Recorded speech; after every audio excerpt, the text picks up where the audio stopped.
Parents with grown children who no longer speak to you.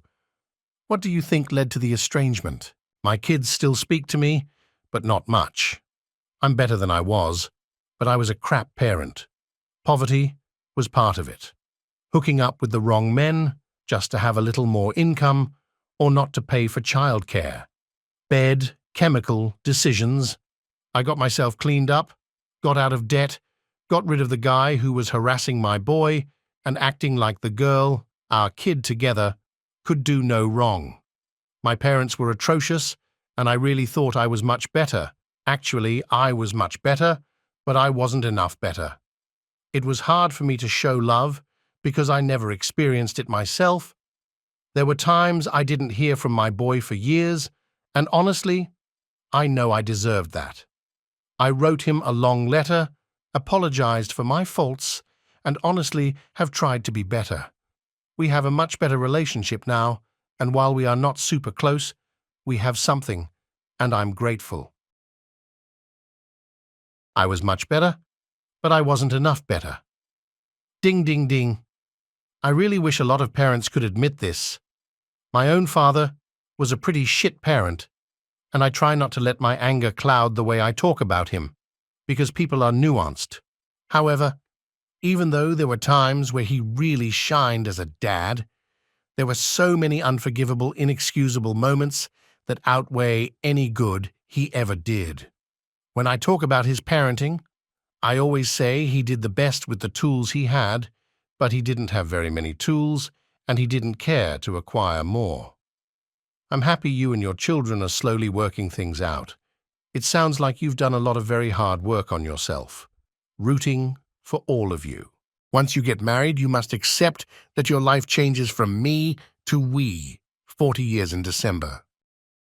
Rooting for all of you.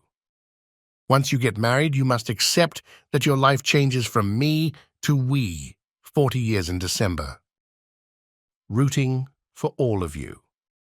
Once you get married, you must accept that your life changes from me to we, 40 years in December. Rooting for all of you. Once you get married, you must accept that your life changes from me to we, 40 years in December. Rooting for all of you.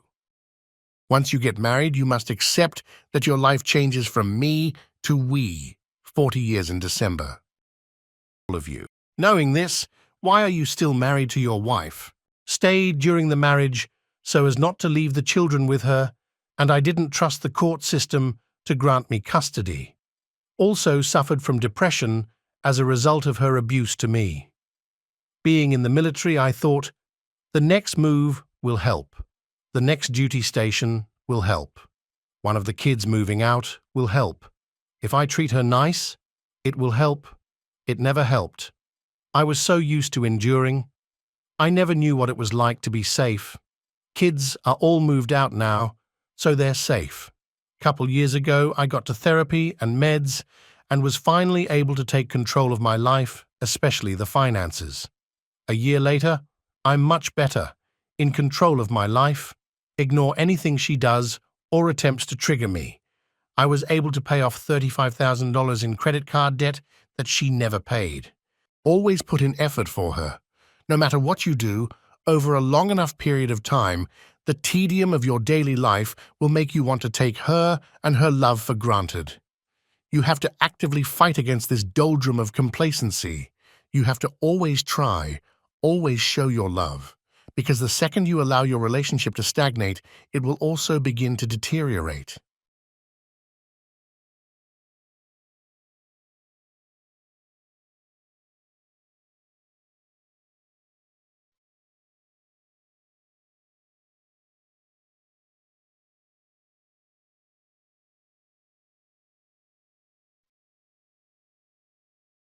My mum and I stopped talking for a 14-year stretch.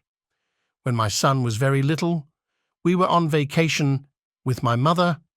My wife and I had a small disagreement about his breakfast, and afterwards my mother pulled me aside and said I should take my son with me to a hotel for a few days to teach my wife a lesson. I disagreed, telling her that I didn't feel that I should be taking marital advice from a woman who had been divorced 3 times. She didn't take it as well as you might think.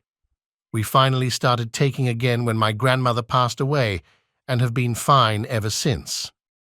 Ooh, I do always love when my parents, both of whom have been married 3 times, have tried to tell me something I'm doing wrong in my relationship with my then GF, now wife, which has involved exactly 0 divorces for either of us. And no, at no point is it, I know this because I've learned from my mistakes and see you repeating a mistake I made. It's literally always one of them trying to push me to do something which absolutely was something they did in a failed marriage early on. I was an asshole, shitty parent, and an alcoholic. He stood over me during an argument when he was 18. He was 6.4 and I am 5.6, and scared the shit out of me, so I kicked him out. That was 14 years ago, and he hasn't spoken to me since. I have not been able to apologize, to show him how much I have changed for the better, nor how different I am with his younger brothers. Also adults now, teenagers at the time. I miss him every single day, however, it's his choice, and I have to live with that. Thankfully, his brothers and I have a wonderful relationship.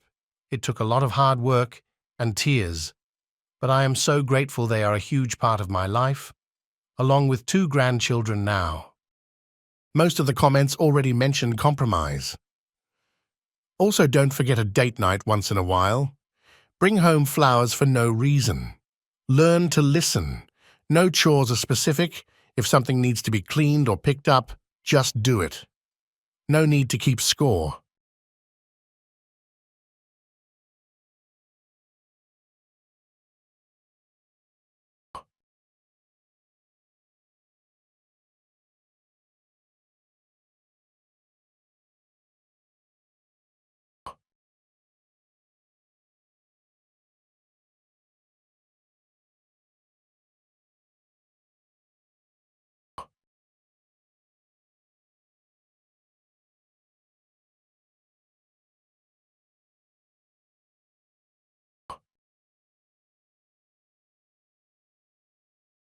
May I? I grew up an orphan during the Great Depression, and there was no way in hell that my kids would have an easier life than me. I would do everything in my power to recreate my joyless, deprivation-filled childhood for them so that they would know firsthand what I went through. I would offer no emotional or financial support because I had none. I would crush any interest they had and sabotage their every action with the ferocity of Genghis Khan. I would do things to them that in today's world would be on the news. I would put on a cheerful and friendly face to the outside world and immediately revert to my evil self at home. I never tired of raging and shrieking. I would be completely shameless at all times. I thought nothing of living a life of deceit, yet paint myself as a devout religious person. I lived a life of agonizing pain, never had a moment of love, laughter, peace, or safety, never knew where my next meal was coming from. So was it really so awful that I continued that tradition with my own kids? I skipped her funeral,